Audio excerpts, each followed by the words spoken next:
Ooh. Hello guys, welcome back to your number one agricultural and agribusiness YouTube channel.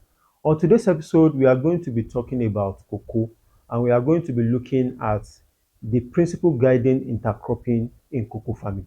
So if you are somebody who wants to go into cocoa farming this year or in the nearest future, this video is for you, and I will advise you to watch it to the end. So intercropping is just like a system of planting two or more crop at the same time on the same piece of land. So and this is actually usually practice, especially when you are doing a tree crop. You incorporate some food crop to it and you do them side by side to improve your earning. So, but there are principles guiding uh, the intercropping in cocoa. Intercropping in cocoa is actually on another dimension. Is a little bit different from what you have in oil palm farming. I've discussed that already, and if you have interest in intercropping in oil palm farming, I have that video on this channel. You can kindly look for it. So intercropping in cocoa is being done in a different way now. Unlike in the oil palm, where you first establish your oil palm farm before you think of what to plant. Okay, intercropping in cocoa is being done for two things. We do intercropping in cocoa to provide shade, and also we do intercropping in cocoa to provide a kind of windbreak. So there are two different type of intercropping we do in cocoa. We do the one on the farm uh, together with cocoa on the farm, and we do the one as a perimeter land because cocoa is a shrub, not a true tree like that. It doesn't have that strength, so we want to protect it against strong wind. So how do we do intercropping in cocoa? I said earlier, we want to do intercropping in cocoa to provide shade, and the most popular crop that is being used in this aspect is plantain or banana. Now, it's plantain because plantain is fast growing and it provides shade.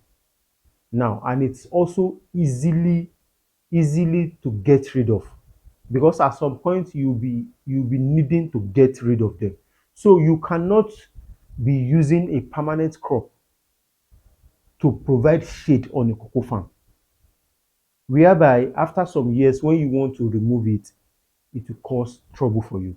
So now the banana or the plantain you are using for the intercropping will have to go into the farmland first before you now come with the cocoa maybe after 2 years, after 2 months or 3 months. So immediately the cocoa is now coming in, the cocoa will have a kind of shade because it's being affected by direct sunlight at the initial stage.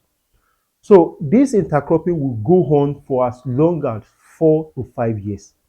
After 4 to 5 years, you should get rid of all the plantain on the farm, leaving the cocoa only to survive on the farm. Because at that time, there will be a kind of competition and the cocoa will have been well established on their own. So that is how intercropping is basically being done in cocoa. So the second part of the intercropping, which is to provide the wind breaking aspect of it, is the one that one can remain for life because it's going to be done on the perimeter. You plant the wind breaking tree round the perimeter of the land so as to provide a kind of shade, to provide a kind of shade from external aggressive wind to affecting your cocoa farm. So, and in this kind of case, we use trees like cashew, we use a tree like mango because of their massive shade.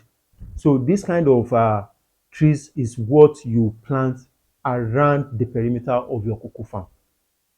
So this one will help in breaking the wind, and also you get something out of it at the end of the day. So this is basically what uh, and how intercropping is being done in cocoa farming. If you actually got value from this video and you got something, you learned something from this video, kindly give it a like and consider subscribing to this channel to have access to more of my videos. If you are watching me for the first time, my name is Lawa Olushola Lawa. I'm an agri consultant with a difference.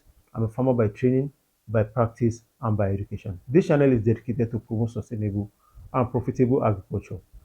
Thank you for your time and see you on the next one. Sheshe.